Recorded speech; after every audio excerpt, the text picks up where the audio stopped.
மாமன் உறவுனா சும்மா வாங்க. தாய் மாமனுக்கு மிஞ்சிய உறவு ஏதாச்சும் இருக்கா என்ன?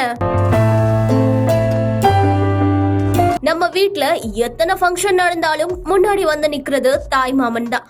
அதுக்கு ஏத்த மாதிரியே எல்லா ஃபங்க்ஷன்லயும் எங்களை மீறி யாரும் எதுவும் பண்ண முடியாதுங்கிற மாதிரி எல்லா விஷயத்தையும் தானே முன் வந்து செய்வாங்க. தாய் மாமன் உறவு இருக்கிறது எல்லாம் ஒரு பெரிய பலம்னே சொல்லுவாங்க. அந்த தாய் மாமன் தூக்கிட்டு வரும்போது பாருங்க, அந்த பொண்ணு முகத்துல எவ்வளவு சந்தோஷம் இருக்கு. இந்த வீடியோவை பார்க்கும் போது உண்மையிலேயே தாய் மாமன் உறவை அடிச்சுக்க வேற எந்த உறவும் இல்லன்னு தான் நினைக்க வைக்குது. சொல்ல போனா தாய் மாமன் உறவு சந்தோஷத்துக்கு மட்டும் இல்லங்க, ஏதாச்சும் கஷ்டம் வந்தாலும் முதல் துணையா நான் இருக்கன்னு வந்து நிக்கிறது அவங்கதான். தங்கச்சி பொண்ணு மேல இவ்வளவு பாசம் வச்சிருக்க இந்த வீடியோ பார்க்கவே அழகா இருக்கு. அது மட்டும் இல்ல, இந்த வீடியோவை உங்க பாசமான தாய் மாமாக்கு ஷேர் பண்ணி விடுங்க. அப்படியே தாய் மாமனுக்கு மிஞ்சிய உறவு ஏதாச்சும் இருந்தா கமெண்ட்ல சொல்லுங்க.